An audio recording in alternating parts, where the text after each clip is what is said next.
Hey, hey, hey, it's your girl Barbie J.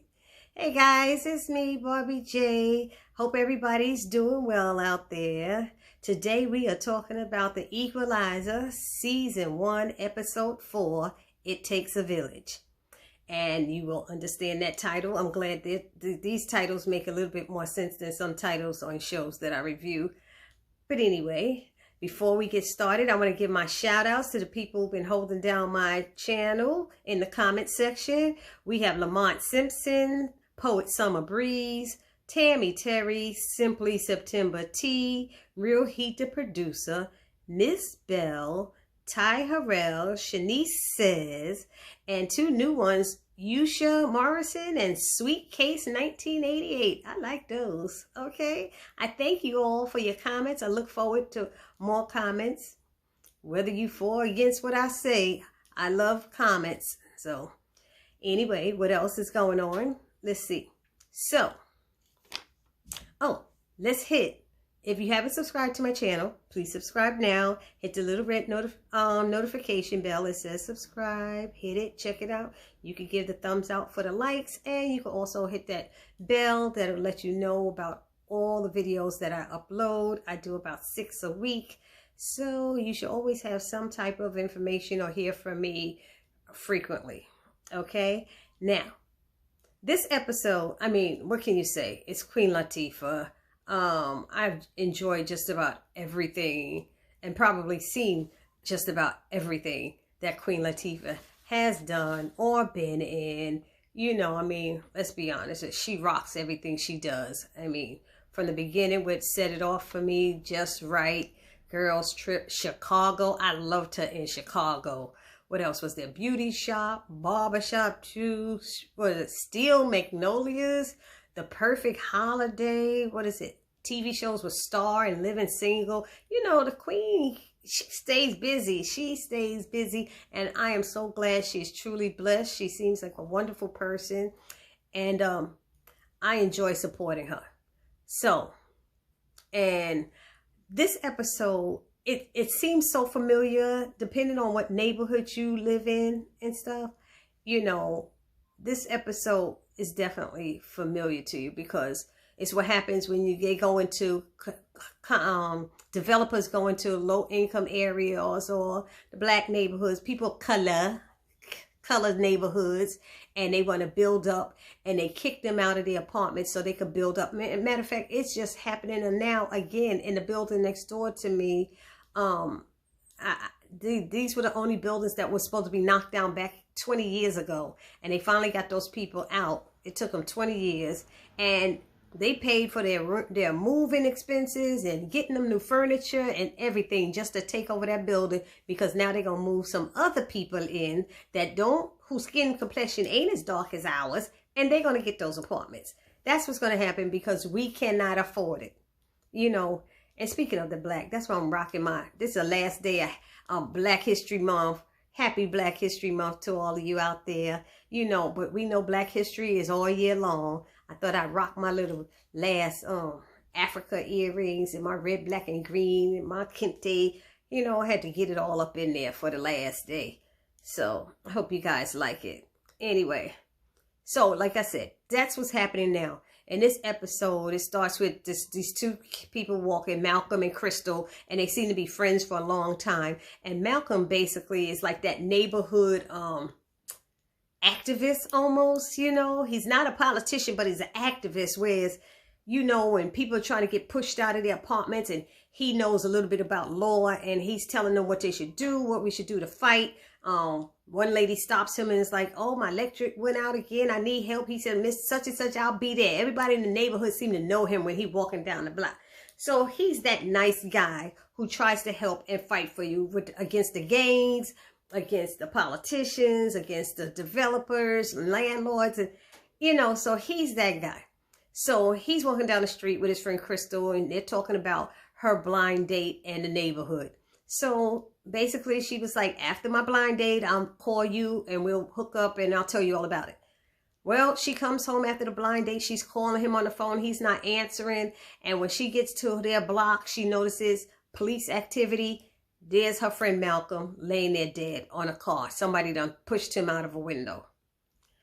Come to find out, oh, so then she gets upset. She knows he would never do something like this. They have it as a suicide.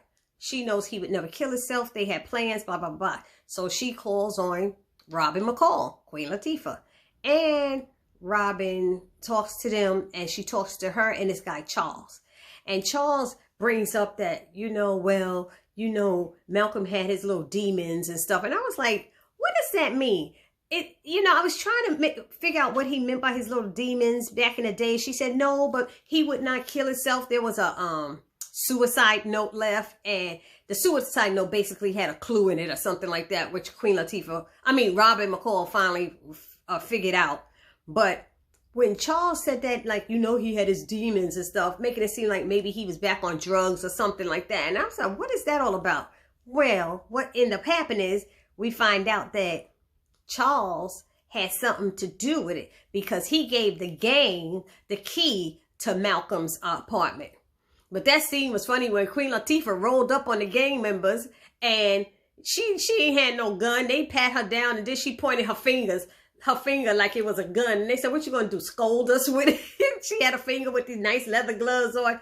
But basically her girl Mel was up on a roof somewhere, and whatever she pointed, it would shoot, pow, pow, pow. And they were like, whoa. And all these, I said, this scene was, okay, this was the only scene so far, thus watching it, that was a little silly for me. I don't know about y'all. This is me. I thought it was a little silly because there was about 8 guys around her, and they all could have shot at her. But then when you think about it, if they would have shot, they could have shot each other, because they had her circle, like in a circle. So anyway they shot, if they missed her, they could have been hitting one of their other boys. So maybe that's why they didn't do it. But she pretended and pointed and shot, and her girl was up on the roof with like a rifle, like banging. And they were like, oh snap! They all put them guns down and stuff.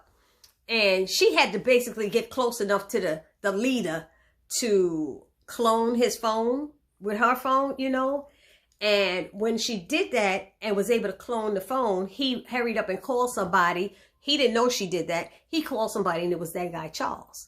So that's how she found out. Charles was in on it. He gave them Malcolm's key. He said he just wanted to scare him. Come on. They a mother freaking gang. Do they go around scaring people? They go around killing people just because. It was like, that's what's supposed to be your boy, your friend. Why would you do that? So I didn't like that part. I didn't like that part at all. So once she found out, Robin found out it was Charles had given the key to the gang members. When they called him, they dragged him. They found Charles, and they dragged his butt over to that area where she saw them before. And he told them, I swear I didn't tell anything. I didn't tell anything. And they were going to kill him. And then the police pulled up all around and circled them. And it was Detective Dante. And they were like, you're dead, man. You're a dead man. And Charles was like, but at least I die with my conscience clear. With my soul clear, because he sold his soul to that man when he gave him his friend's apartment key to get in there. What the heck? I'm like, what did he think they were going to do? But at the end of the show, Charles does leave town. He cleans out and leaves town, because I guess he feels, even though these gang members are in prison and stuff, in jail, whatever, they're going to come and get you. They're going to come and get you. And even when they arrested that gang member, and he was about to drop dime on a developer, the developer sent his attorney to save him and tell him to say you did it solely on his own. And basically he said he did it on his own. So, Robin McCall went around doing her thing. She went and saw, she found out, she went to see Detective Dante and asked him, did he want to get involved and stuff? He said, but they ruled it a suicide. She said, yeah, that's what they said, but it's not. And she told him she had a witness. So that was the guy, Charles. So her and Detective Dante teamed up again, which was really cool, And what happened was they went to an event, and they didn't come to the neighborhood of the people in color to talk about this new project. The developers had the people of color come all the way to their neighborhood you know, to talk to the people. And they didn't even have like chairs or an auditorium like usually it is events. Everybody had to stand in this hallway or whatever. And so the kid was talking, and of course he was a white guy. He's talking on behalf of the developer, and it gets to the point where his father is disgusted. He's there. He's this guy Harrington or something, Robert Harrington. He's the developer, got all this money. And come to find out, he paid off the gang members. He does, he has something to do with the people, the terrorists who, with Paris, blowing up Paris. So this man is deep with money and different things. So he kind of like scolds his son in front of the people. You're embarrassing me, you look stupid. And Detective Dante was there as well as Robin McCall. So they all heard that. So what she did was use that to her advantage and tried to later talk to the son, because that was the developer's son, tried to talk to him later and act like she knew him from college. I guess she did some research on him and about him getting married. And she found out that the reason his fiance broke it off is because the father paid her to break it off. She showed him proof that the father had the guy killed, the gang member killed. But the son was a different type of person, which was really nice. He was a nicer person, developer, who wanted to fix up the neighborhoods as well as help the people with affordable housing. The father didn't give a dang. He didn't care. So he helped Robin McCall and Detective Dante, not Detective Dante, I'm sorry. What's Robin McCall's friend's name from the CIA? William Bishop or something? She stopped him in the middle. She went and found him. He was in a park playing chess with somebody. And she stopped him and asked him, you know, would he help her with this thing? And he's telling her how dangerous these people are, how hard it is to reach them and touch them, and they have money, and it goes deep, and blah, blah, blah, blah. And he's always telling her that, but that never scares her, deters her, and she still goes and do it. So they tried to dress up and go into the building. The son worked it out so they could get a card key. Oh, well, they kind of picked the father's pocket. He kicked them out the building when they tried to come in dressed up to his event. But they were able to get the card key. They had to walk up 43 flights to get into there. And she had to, you know, little smart drives or whatever they call, travel drives. And she had to upload a lot of the files because they said rich people like that always have files, a paper trail or some type of file somewhere. They try to get rid of them, but they have a trail somewhere. So she was able to, somebody came and saw them when they got into it because the son told them the safe is behind a big picture of my, you know, a photograph, and they knew which one it was.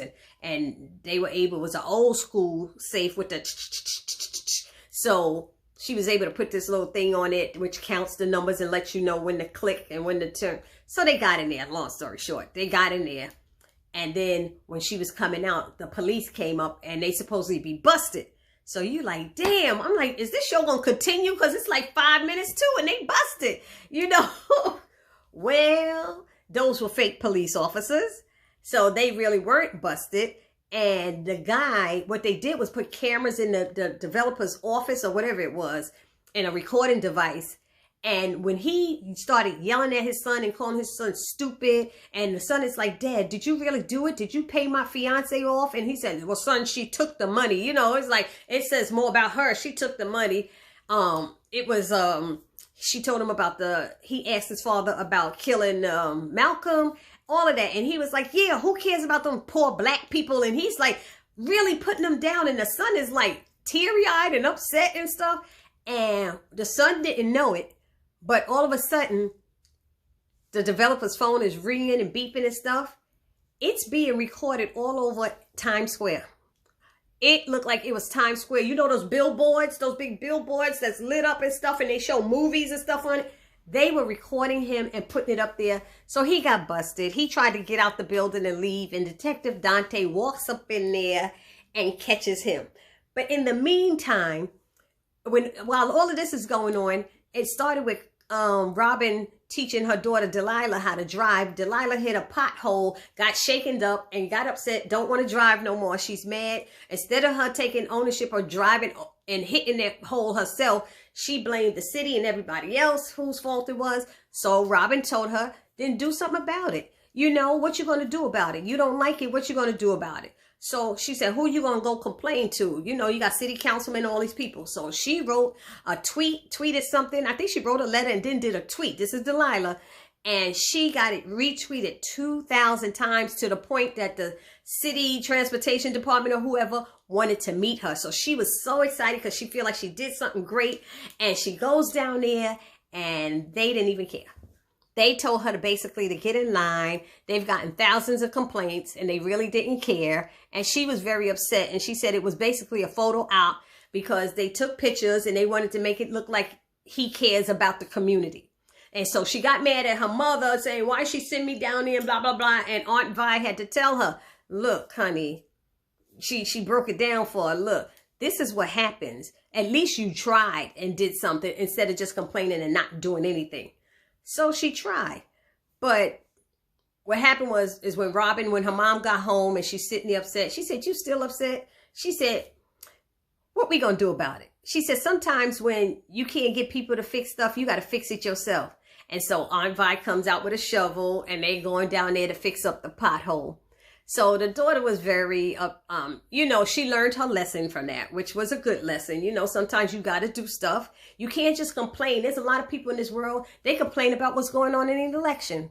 A lot of them. There's some rich ones. There's rappers, there's famous actors and stuff. They out there never voted before, but you cannot complain about anything if you've never voted.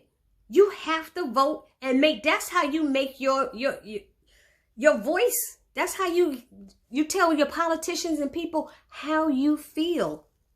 So that's long story short, it ended with, Robin saving the day with the help of Harry and Mel and William. And I enjoyed this episode. I give this one a 9.5. But y'all let me know down in the comment section what you think. But have a wonderful day. And it's your girl, Barbie J. I'm out saying peace. And don't forget, the Equalizer comes back on March 28th. So that's 4 weeks away, everybody. See you then. Peace.